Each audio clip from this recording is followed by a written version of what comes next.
be time for me to admit that I've got a problem. I've just visited some of the camera shops here in Singapore to see if I can trade this in for another medium format rangefinder. In the process of doing that, I've realized I own a lot more film cameras than anyone would ever need. Probably about time that I try and sell off some of my film camera collection. And yes, this is going to be a gear video, but I thought I would take you through this whilst I take pictures of them over there so that you can see what cameras I have and ask the question that I'm asking myself: why do I own so many? You can only use one camera at any point in time. Madness. So I think my plan is to do a fairly simple overhead lighting setup, whack the cameras on here and maybe take the pictures with the Sony A7 III rather than with the red Komodo. Might be a bit overkill. Is that looking alright? I think that's us set up. Slight change of plan. I was originally going to use the A7 III, but I think actually I'm just going to use stills from the red Komodo because that looks pretty good for me. You're not going to get much of my face in this video.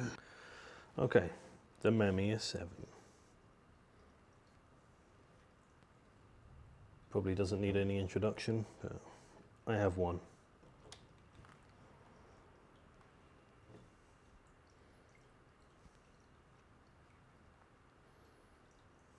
I think anybody who does film photography aspires to own a Mamyia 7 at some point, and I'm no different to everybody else. I actually really love using this camera, especially on a tripod. But there was an opportunity to try and trade it in for a Fuji GF670, and whilst I guess most people would argue that the Mamyia is better, I just fancy the change. It's still a great camera, and actually maybe not trading it in is not a bad thing. Yeah, that's camera number 1. Next up is another medium format rangefinder. This time my Bronica RF645, and apologies if you can hear the big storm behind me. I picked this up in Hong Kong before all of the hipsters had kind of cottoned onto them being a cool camera. Move that out of the way. So it didn't actually cost me that much money. It was pretty cheap actually. But yeah, prices on these have gone a bit crazy. Blame the other YouTubers because it was way before I started doing YouTube. But it's a great camera. The problem with it for me is that I just don't use it enough. I tend to find if I'm going to take a rangefinder out, I'll take the Mamyia 7 or a Leica, and being 645, it's kind of, it's a lovely format, but I hate having to hold the camera like this to take landscape pictures and this to take portrait pictures, because I'm old and I can't deal with change, so it confuses my brain. So that's camera number 2, the Bronica RF645. Very good if you can pick one up for the right price. The Beast. I'm not going to sell this, so I'm not going to take my videos of it because I'm going to actually make a proper video about this camera. This is probably my favourite medium format camera, and again I got this before the prices on them went silly. I think I probably paid the same amount that you would pay for the stupid wooden handle now, but it's a great camera. The lenses are amazing. I'm a big fan of the 105 and the 90mm. The 90mm is quite cheap, so if you could pick one up. And I picked these lens hoods up in a junk shop in Japan. I think it was in Nakano. Great camera, probably my favourite medium format camera, apart from it weighs a ton. Camera number 4 is probably one of the first videos I did, Leica M4p, again not for sale. One thing I didn't mention in previous videos is this is actually the brass top version, which you can tell here. On the zinc ones, the glass is pretty much flat, like an M6, so they didn't make brass top versions for that long. And again, my first Leica, I got it for next to nothing. I'm not going to sell it ever, well, unless I'm dead or need the money. Camera number 4. Camera number 5, another Leica, this time an M4. I might actually try and sell this one. It is exceptionally clean, so I shouldn't have many problems trying to sell it. The only thing that I have noticed, and this camera's been in storage, I picked this up in Hong Kong for not a lot of money when I lived there, but the shutter curtain on this is not as good as it could be. but everything else is absolutely in excellent condition, so maybe we won't have a problem selling that. Yeah. Camera number 5, Leica M4 from Hong Kong, before prices went stupid. Camera number 6 has been featured on this channel before. There's a whole video about it. It will appear somewhere up here. But this is my Leica M3 double stroke, I believe made in 1957. It's a little bit beaten and battered, but it's a great user camera, and actually replacing this vulcanite type stuff doesn't cost too much money, so maybe we'll be able to flog this one pretty easily. And what could we replace it with? Film camera number 7 is a piece of junk, but it's one of the most fun pieces of junk that I've ever owned.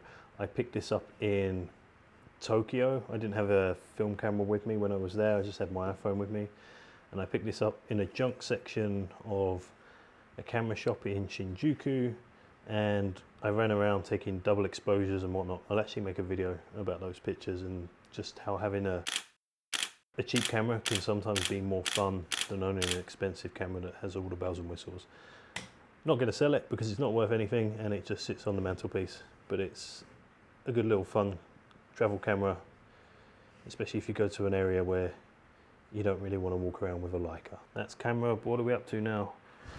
1, 2, camera number 7.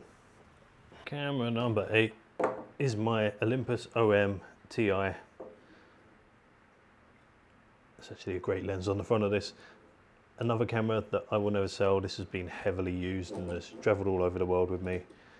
I got this because I wanted something that took great pictures, was lightweight, compact, and again for taking to areas where you wouldn't necessarily want to walk around with a Leica around your neck, but wanted to do a lot of photography.